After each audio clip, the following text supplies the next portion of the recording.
Hey folks, Jason here. Hey, listen, as we wind down the year and come into Christmas and maybe start up the new year in January 2025, we thought we would grab a best of the Wealth Coffee Chats for you guys to have a listen to over the break. Maybe reminisce, maybe rewind and check out a few things you might have missed over the year and make them easy to consume right there in your inbox or right at your fingertips anyway, folks. So listen, enjoy. Hopefully it gets you excited, keeps you pumped for your property investing journey. If you're new around here, fantastic. Great to have you on board. If you're one of the regulars, fantastic to have you rewatching or remembering the information, the content, the support we gave you this year. And we're going to be doing bigger and better in 2025. So hang around. Keep an eye out, folks. It's going to be a lot of fun. But listen, if you are interested in getting ahead of the game, and starting early in 2025. We do have a bunch of property investment webinars coming up as well. So keep an eye on your emails and wherever the communication comes out for you. You might want to jump on that and get ahead of the curve. But other than that, folks, Merry Christmas, Happy New Year. Enjoy the content we've picked out for you and take care. Bye for now. Welcome to another Wealth Coffee Chats. Marvelous Monday. Hope you're well, folks, wherever you are. If you think it's Get Rich Quick, you're in the wrong place. This is the wrong podcast. This is the wrong life for you. Welcome to another Wealth Coffee Chat. Hope you're all awesome and well.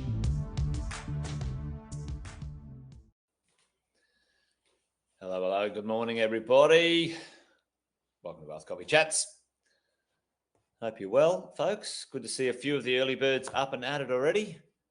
Give us a shout out in the chat if you're there. Let us know how you're rolling. There's Chris. Hey, this morning I thought we might talk about a couple of the bigger high-level conversations, ideas when it comes to creating our wealth in real estate and property. And just check in on those. Make sure you've got them underway, installed in your wealth system. But before we do that, we'll say a quick hello, do the warm-ups and hellos, and as we're rolling along, Chris, good morning to you. There's Alex as well, up and at it. Good to see you there, Jeff. A few of the regulars already up and into it. Thank you for joining, as always. But if you're not a regular, if you're new and you're popping by and saying hello or wherever you are, a big hello and welcome. Jason Whitton's my name, if you didn't already know that. Oh, no, Alison. Cars. What a pain. What a pain. Sending you good vibes, mate. Sending you good vibes your way. Hopefully it all pans out. Luke, good morning to you. Sunny, morning. Great to have you here, folks. Good to see you on a Wealth Coffee Chat. Terrific Tuesday. I'm still out and about on some holidays, finishing up little mini break. Raining today, though. Not much chop, not sitting outside. So there you go. So let's get into it today. Let's have a bit of a conversation about, we'll go sort of one layer up, let's bit higher rather than granular in that conversation today when it comes to, what's going on? What are the 4 or 5, depending if you're a business owner, 4 if you're PAYG, 5 if you're a business owner, and maybe one day as you roll along, you might start your own business, and this is something we need to be aware of. So the big 4 or 5 high-level property wealth strategies you need to know. What are they? Does anyone think they might know what they are? Chuck them in the chat. It's always good to get a bit of engagement, a bit of involvement in the chat as we're going along. But let's have a conversation about that stuff today, folks, as we are. The big 4 weapons of wealth. We call them weapon of wealth. That's a term created by Andy Fenton, my compadre we do a bit of presenting with. But listen, what are the 4 big weapons of wealth? And I'll do them in kind of chronological. That's not the right word, is it? Chronological. I'll do them in order of ease and capacity when it comes to the world of creating wealth. Certainly with creating wealth in real estate. The first big weapon of wealth, the one high-level strategy we all need to understand is the understanding of good debt, bad debt, and I'm going to call it mastery. Mastery. Good debt, bad debt, mastery. The idea, hey, morning, Cole. Good to see you. Great to have you here. The idea that using debt for 99% of property investors is going to be part of the next 20, 30, 40, 50 years. Okay. Yeah, cars are definitely bad debt. Yes, Alison, they are. Sadly, unfortunately, cars don't do us any favors for the majority of people. Maybe someone who buys a collectible, but yeah. Example, you buy a car, it goes down in value, it creates maintenance, it doesn't create you an income. Let's say if you're a tradie or whatever, that might, be different or whatever. But listen, good debt, bad debt. The idea that we understand debt in a way, how we use debt into the future. There's quite a lot of rhetoric and information and conversation about debt. A lot of people are scared of debt or misunderstand debt. And at the end of the day, unless you're sleeping on a big bag of cash, which most of us aren't, we're going to need to use debt as part of our process going forward. What do we mean by good debt? Good debt is something that instantly creates an income. It goes up in value. It gives us some capital growth. And over time, you might get some tax deductions as well. All right. It goes up in value, creates an income, and is potentially tax deductible. Good debt gives us leverage, cash on cash return. Understanding as you gear up debt, 50, 60, 70, 80, 90% debt against an asset, you can get a good cash on cash return. If you put 50 grand into a deal and you get 50 grand back, then that's 100% return of your cash out of a deal. Now, whatever calculations you do, ongoing, whatever it might be, this is a good thing. Understanding good debt and leverage and property and real estate is pretty important. Bad debt, Alison was talking about it just before, things like car loans, credit cards, our home loan. Folks, you need to be able to pay your home off in under 15 years. You guys have seen me talk about this before. Debt mastery, your principal place of residence needs to be paid off in under 15 years. And most of us understand the idea, but have you installed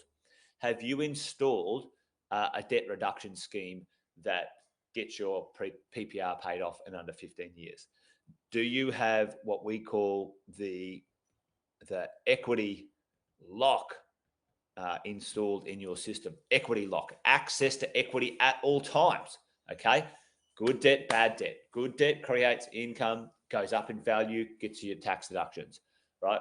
How do you manage good debt? You do not cross securitize, you don't cross collateralize. You lock in equity whenever it's available so you can have access to it at any time. You have a principal place of residence reduction bad debt strategy under 15 years, even faster if you can. You pay down the bad debt, you lock in and bring up good debt for access to investing and capital, all right, as we go along. That's what we've got to do. Number one, we've got to master those things. Hey, morning, Mark. Good to see you. Mick's in the house. Morning, Mick. Hey, and Kevin all the way from Florida. Good to see you, Kevin. All right. Okay, so we'll stay high level today. I won't go too deep into the weeds on this one, these ones, but, let's have a look at the number two. So good debt, bad debt mastery, right? As we go. Now, this one, principal place of residence upgrade strategy. Okay, strat. Principal place of residence upgrade strategy, folks. And this is an interesting one, right? And I'll show you some things here this morning.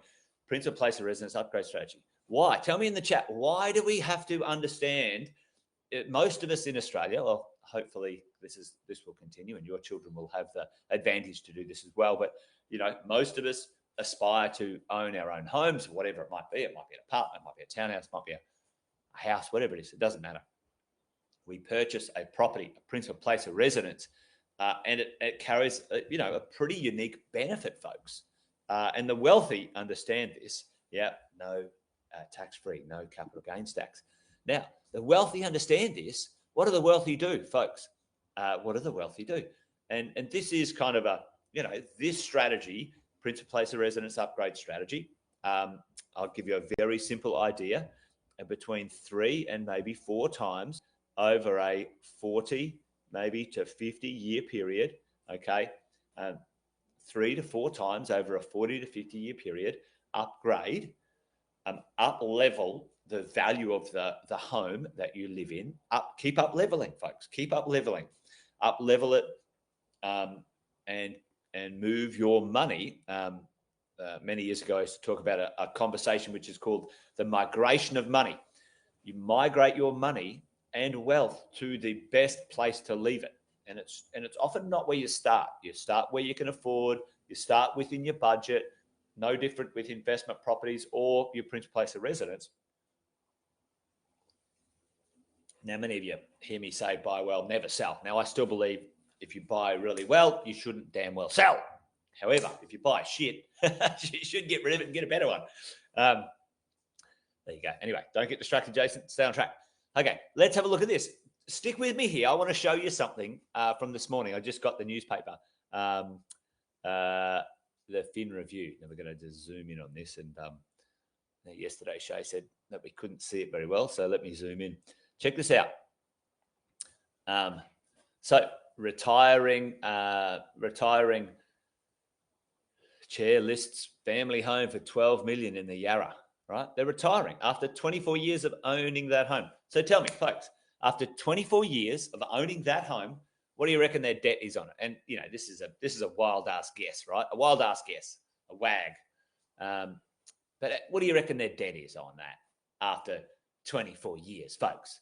Tell me, how much debt do you reckon they've got on that home there that they've just sold now, or they're going to sell for 20 million or for 12 million? Come on. What's this strategy, folks? What's the strategy? The principal place of upgrade strategy, and it's a tax-free strategy. They won't pay any damn tax on this, folks. Zero tax. Who would like to have a home that they own for $12 million after 24 years, zero debt, and sell it tax-free when you want to upgrade, downgrade, right size? Who'd want that? Who wants that? Tell me. Come on. This one's a no-brainer. The Lieberman family. Look at this. Here we go. They're selling their treehouse in Toorak for 17 million. Yes, please, says Nick. This is the thing, folks. This is the thing. Everyone, not everyone. I make these statements, but they're not absolute. But I'm just, you get the point. Everyone wants a place to live, right? Why wouldn't you buy a good property? You know, maybe upgrade once or twice or 3 times, and then away you go. Like 17 million, tax-free, folks. Tax-free. Let's keep going. Let's keep looking at this, right? There we go. What are they doing? They sell their property for 17 million, and they're downsizing to a penthouse, which still in the future is going to be tax-free if they sell it, right?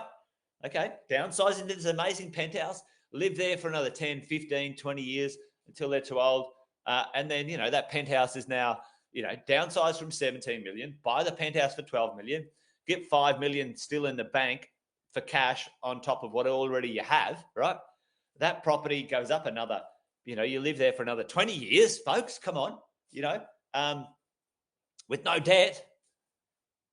I would counsel those people to make sure they have access to some of that equity. We could use some income strategies, right? Look at this. Look at that, folks.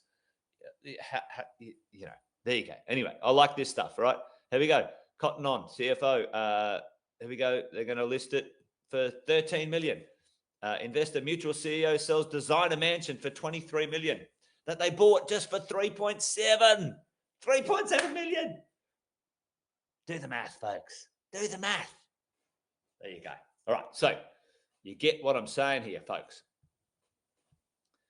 Yeah, there's always a balance, Nintendo. There's always a balance, but that's what you sit down with your team, with your broker and your coaches, and you know, get into it, right?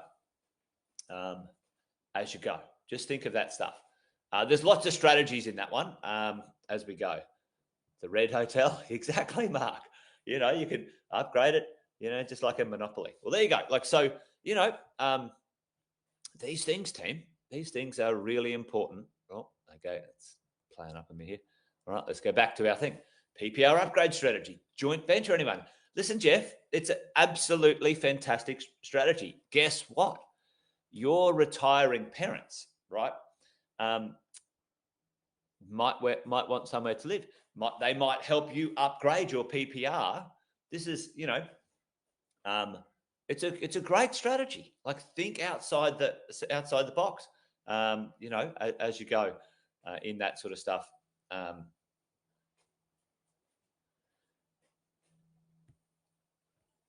As you roll along. Yeah, so what you're thinking is you're thinking of downsizing, Luke. Yeah, nothing wrong with that, Luke. Like, so you get a gain. Now you unlock cash, right? So unlocking some cash for investing gives you a little bit more safety buffer in your investing, and it also gives a bump in the return, the cash flow return as you go along. If you can at some point keep your owner-occupier debt low or zero, it unlocks the ability for you to invest pretty significantly. Now, what you might do, Luke, is you might put all your focus into investing or growing your portfolio for, let's say, 10 years. 10 years is not a long time. Maybe for a young person it is, but even if you're 50 and then you're 70 or 60, you're still going to live till you're 80, Luke. Most people 85 or something like that. You might even live longer. Then you might rearrange that, and you might then put more money into a PPR for the upgrade strategy later on. Sometimes there's kind of a set focus for the moment to grow cash or grow equity or grow income, and then you set back another way. Good question. I'd need to know a little bit more about where you're at to give you a better bit of guidance on that one, Luke. But that's a good question. Yeah, nothing wrong with downsizing that and then upsizing your investment exposure at all. There you go. All right, the third one. Now those two.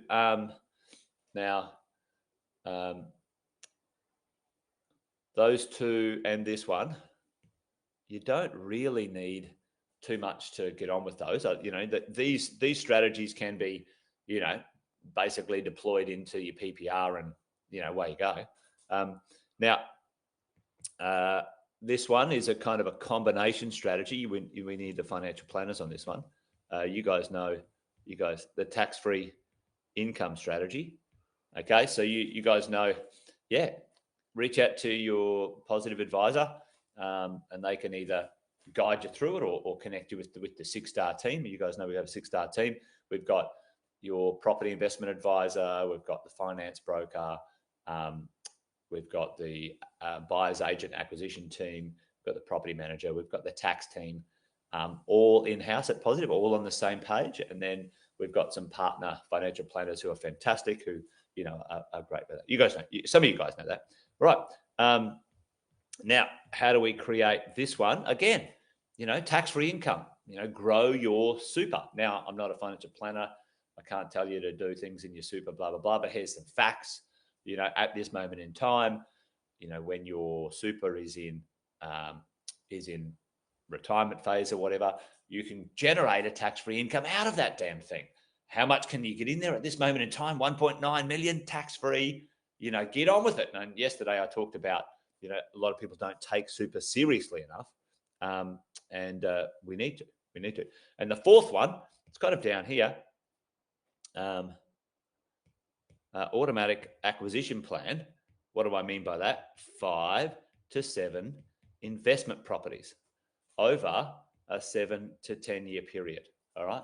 5 to 7 investment properties over a 7 to 10 year period. You don't need a lot of properties, folks.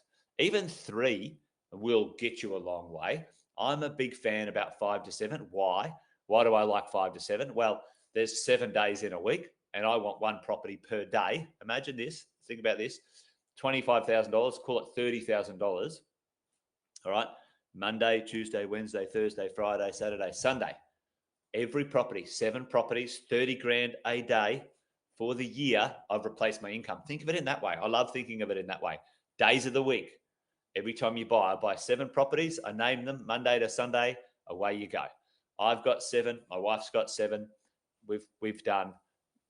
We've got a couple of spares up our sleeve. There you go. We got 1 for every day of the week. The income $30,000 plus generated from each one of those, folks. Do the math. 3 times 7, 210. When that doubles over a 20 or 30-year period, happy days. Happy days. Right. And the fifth one, I won't dive too deeply into it today. I might even, because we're a bit late on the old thing. But what's the fifth one? Some of you know this. The fifth weapon of wealth is for business owners, folks. Who knows that one? Number 5. Number 5. Put it in the chat for me. Most of you. Some of you know this one. I know Chris and Luke and a few of the team know this one. Jeff probably does as well. Alison, Mick would know this one. You guys know the job. All right, this one, number 5, is your business. Yep, commercial property. Yep, that's right, commercial property for your business. And if you qualify, the sale of that commercial property into the future will be tax-free, folks. Tax-free. Happy days. Now, there's the big 5 high-level strategies we must understand. We must understand these. Understand how to master debt. Understand how to master the PPR upgrade strategy. Understand how to master the tax-free income strategy. Understand how to maximize the automatic acquisition plan, replace your income one day at a time. If you're in business, understand how to sell your business in the future, irrelevant of what the actual business is worth. We buy commercial property and you can sell it if you qualify, depending on the bibs and bobs, tax-free. They're the big 5. Big 4 for PAYG. Add an extra one for a business owner. Happy damn days. There you go. All right. Well, listen, folks, that's it for today. Wealth Coffee Chat done and dusted. Hopefully you're well, wherever you are. Enjoy the rest of your day. Join us tomorrow for another Wealth Coffee Chat. It won't be me. It will be the property management team. Cass will host something tomorrow. Cass Shosted. He'll be in there from R&W Plus tomorrow. He'll be talking about property management, or the idea, we talk about this all the time, idea of property management. A good property manager, keep you safe, make you wealthy. That's what they do. They keep you safe, make you wealthy. All right, folks, that's it from me. Thanks for joining. Take care. See you on Thursday. I'll be back, but tomorrow you'll hear from Cass. Bye for now, folks. Bye-bye. Episode of Wealth Coffee Chat, folks. Make sure you like, subscribe, and turn on your notifications so you never miss a thing when we go live. Improve your portfolio and investing game, folks, with Wealth Coffee Chats live every morning at 8:10 each weekday. Make sure you join us. Previous episodes are also available wherever you get your podcasts, folks, as well as our other podcasts from the 6-Star team here at positivementor.com.au.